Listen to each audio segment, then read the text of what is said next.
O sea que tú tocas la propiedad privada donde quieras que la toques y te vienen multas, te vienen sanciones, te viene cárcel y te vienen dos tiros. Yo he tenido dos atentados de la extrema derecha, que me he escapado de suerte, he tenido suerte, ¿no? Entonces, una vez me tiraron un tiro y entró la bala por una puerta del coche y salió por la otra. Y otra vez, el día que mataron a Blanco en el País Vasco, ese mismo día vinieron con una escopeta un guardia civil a matar, un ex guardia civil a matar a mi casa. Es decir que, bueno, tiene esos riesgos, pero yo creo que es imprescindible el que se cuestione el sistema. Y a mí me parece que cualquier otra cosa son buenas palabras, buenas intenciones, pero que se quedan en nada. Y luego yo creo que el otro tema, que conseguir que el poder político mande sobre el económico.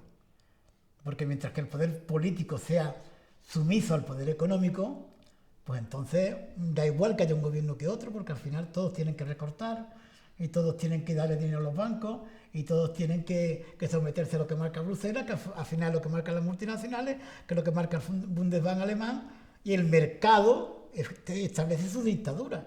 La democracia se queda vacía. Yo creo que la democracia occidental está vacía. Es una dictadura del mercado. Si no acabamos con la dictadura del mercado, si nos sometemos al mercado, no hay cambio en la política social ni en la política real de los derechos humanos en la vida de la gente. Me encontré un pueblo donde se trabajaba un mes la recogida de la aceituna y el resto eran unos dineros públicos que mandaban los gobernadores civiles desde el año 71, que eran unos dineros que repartían los gobernadores civiles caprichosamente o para intentar tapar los problemas que había. Era una forma de pagar el orden público. Se llamaba el empleo comunitario. Y el resto, miseria y hambre. Y ninguna salida, porque la salida, en cuanto te movías, venía la represión. Y la represión dura, durísima. Por tanto, no había más que sometimiento, paro, emigración y hambre. Nosotros cuando llegamos al ayuntamiento decíamos que el poder que había servido para oprimir no podía servir para liberar, y por eso hicimos una especie de contrapoder, de poder del que no tiene poder. Y nos enfrentamos a los que sí tienen poder, a los terratenientes, al gobierno, a las leyes, a la Guardia Civil, a los jueces, al Estado en su conjunto. Y desde ese contrapoder dijimos que el contrapoder necesitaba de la participación del pueblo, porque para poder enfrentarse a los otros poderes necesitábamos contar con la amplia mayoría del pueblo. Y por eso nosotros dijimos que la asamblea era el máximo órgano de decisión de todos los asuntos, tanto municipales como sindicales, y convertimos la asamblea en una especie de parlamento obrero, de gobierno colectivo de los trabajadores, donde se decide todo. Si se suben o se bajan los impuestos, el presupuesto del ayuntamiento y las acciones que teníamos que realizar para conseguir los proyectos que queríamos conseguir, pero no teníamos dinero para hacerlo. Entonces, desde ese poder o parlamento obrero, ese contrapoder asambleario, es donde hemos podido meterle mano a los grandes problemas. Primer problema, el paro. Dijimos, ¿cómo acabamos con el paro? La única forma de acabar con el paro es tener tierra. ¿Cómo tenemos tierra? Miramos alrededor y vimos que el que más tierra tenía era el Duque del Infantado, 4 veces grande de España, amigo personal del rey Juan Carlos. Digo, pues este es el gacho por el que tenemos que ir. Entonces hemos estado 12 años luchando contra el Duque del Infantado hasta que le hemos quitado la tierra. Cuando hemos conseguido la tierra, vimos que con la tierra no era bastante para crear empleo. Con la tierra de quien la trabaja, la industria de quien la trabaja, porque hemos creado industria de transformación de los productos agrarios, hemos conseguido empleo. Hemos tenido el suelo, lo hemos municipalizado, lo hemos urbanizado y llamamos a los jóvenes que quieren vivienda. A los jóvenes que quieren vivienda le decimos, te damos el suelo gratuito, te ponemos los albañiles y tú pones tu trabajo, desde que empieza la casa hasta que se termina. Entonces son viviendas de de 3 viviendas, de 3 habitaciones y un patio de 100 metros. Y ellos pagan 15 euros al mes. Entonces hemos conseguido que la vivienda está en mente que la trabaja. Nosotros creemos que el problema de la vivienda es un problema artificial y que si hubiera una ley del suelo que dijera que se podría hacer desde la autonomía o se podría hacer desde Madrid, que dijera que todo el suelo para primera vivienda es público e inespeculable, se acabaría el problema de la especulación del suelo en este país o en cualquier país de Europa.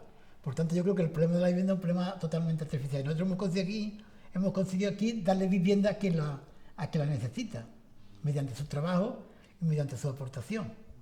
Viviendas que podéis comprobar que son unas viviendas de una calidad extraordinaria, ¿no? Y luego, pues, diríamos que la democracia política, la democracia económica y la democracia social. La democracia económica a través del empleo, la democracia política a través de la participación activa y la democracia social a través de los bienestares que creemos que tiene que tener un ser humano. Yo creo que los derechos humanos no deben ser teóricos ni retóricos, sino que tienen que estar en la vida y en el bolsillo de la gente. Y por tanto yo creo que el poder tiene que ser de subversión, y el poder municipal tiene que ser un poder subversivo, un poder que no se limita a la legalidad establecida, sino que es capaz de transformar esa legalidad, de enfrentarse a esa legalidad, porque la ley, a fin de cuentas, es la dictadura del poderoso. Me has contestado a bastantes de las preguntas que te iba a hacer en esta primera intervención. No obstante, yo te las voy a hacer por si quieres recalcar algo más. Casi me acabas de contestar a la pregunta siguiente, que es un poco qué límites, porque como te comentaba, nuestra película, nosotros queremos intentar contar el mundo desde Cádiz, ¿no? Entonces, al hablar con el alcalde de Cádiz, lo que nos hemos encontrado es que dice, es que claro, entre los técnicos del ayuntamiento, las leyes del Estado, las de la Junta de Andalucía, dice, yo estoy atado y no puedo moverme. Pero claro, tú me has dado a entender que dice, es que el ayuntamiento tiene muy poca capacidad de hacer muy pocas cosas en muy pocas áreas, pero tú lo que me has contado es que habéis hecho mucho en prácticamente todas las áreas. Claro, lo que pasa es que yo creo que hay que romper con la legalidad establecida. Yo creo que ese es el problema. Mientras que el ayuntamiento, lo primero que hace falta es financiación de los ayuntamientos. Es decir, es la gran asignatura pendiente de la democracia. Los ayuntamientos no pueden tener competencias sin dinero, porque si no están en la ruina, y mucha parte de la corrupción que ha habido en los ayuntamientos es precisamente porque no tenían dinero y se han buscado el dinero para hacer las obras. Incluso el que ha tenido buena intención, para buscar dinero ha tenido que especular con el suelo para hacer otras obras. Entonces, si los ayuntamientos hubieran tenido financiación suficiente, posiblemente esa especulación del suelo que ha habido no se hubiera producido. Por tanto, lo que hace falta es financiación, competencia con financiación. Más competencia para los ayuntamientos, porque es el poder más cercano, pero más financiación, porque no tienen financiación los ayuntamientos. Y luego yo creo que el ayuntamiento tiene que no ser una parte del Estado, sino alguien que lucha contra el Estado, porque sabe que el Estado es un instrumento de clase, de la clase dominante, para subvertir ese Estado. Y por tanto, tiene que ser una voz de la que no tienen voz. Tiene que ser la voz del pueblo, la voz de los débiles frente al poder de los poderosos. Y ese poder se concentra en el Estado y en los bancos.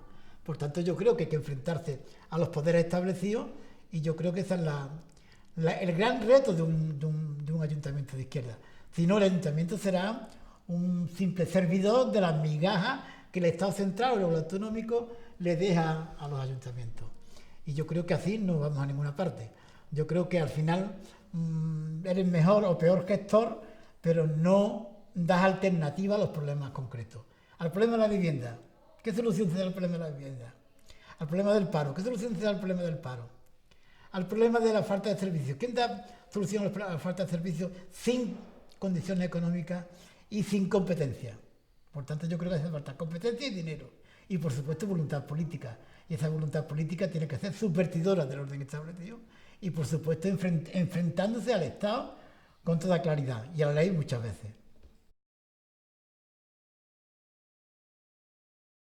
Espartaco se hubiera sometido a la legalidad vigente, seguiría la esclavitud. O sea que tienes que romper con la ley para romper con injusticias establecidas, con las desigualdades, con las escaseces, con la falta de vivienda. Es decir, ¿por qué no se plantea bancos públicos de vivienda en cada ciudad? Y que se apueste por la vivienda en alquiler o la vivienda en autoconstrucción, con suelo público para primera vivienda gratuito e inespeculable. Eso cabe dentro del capitalismo incluso, pero hay que cambiar la ley y hay que subvertir la ley. Por tanto, yo creo que si no subvertimos la ley, no hay cambio real en la vida de la gente. Y entonces seremos más simpáticos, menos simpáticos, más agradables, menos agradables, más populares o menos populares, más populistas o menos populistas, pero no revolucionarios. Yo creo que el problema aquí se llama capitalismo. Y mientras no acabemos con el capitalismo y no luchemos del primer minuto contra el capitalismo, no estamos yendo a ninguna parte, estamos yendo equivocados. Porque mientras exista el capitalismo, existirá el paro, existirá la falta de vivienda, porque se convertirá la vivienda en un negocio, en una mercancía y en una necesidad humana. Y el parado también, una mercancía que se compra, que se vende, y cuanto más parados haya, más barato es compras al parado, para tu puesto, para el puesto de trabajo que le ofrezca la industria, le ofrezca el comercio, le ofrezca la agricultura. Y lo mismo yo creo que los derechos, yo creo que la energía, pues tendríamos que luchar por una energía en la que se nacionalizaran las grandes compañías eléctricas y se apostara por la energía alternativa, y que esa energía se pusiera al servicio de la pequeña y mediana industria. ¿Qué tiene que hacer el ayuntamiento? Yo creo que tiene que ser como la levadura de un cambio revolucionario. Y lo que tiene es que aglutinar a la gente, organizar a la gente para cambiar la sociedad. Yo creo que ese es el papel del ayuntamiento, y reivindicar aquellas cosas que piden los de abajo y dar solución concreta a los problemas concretos que tienen esa gente. Yo creo que ese es el papel del ayuntamiento, y eso es un ayuntamiento subvertidor del orden establecido, y un ayuntamiento que tenga la utopía como bandera. La utopía, que son aquellos derechos elementales que mediante la lucha se deben convertir en realidad. ¿Quién dice que no se pueden hacer y no tendríamos que caminar hacia un modelo donde el dinero no fuera el único valor, y que se crearan desde los ayuntamientos, con conjunción de ayuntamientos pequeños, bancos populares, bancos del pueblo, para dar pequeños préstamos? Claro que sí, que se puede. ¿Quién dice que no había que reivindicar que los ayuntamientos pudieran, que no pueden en este instante, por ley no pueden, hacer una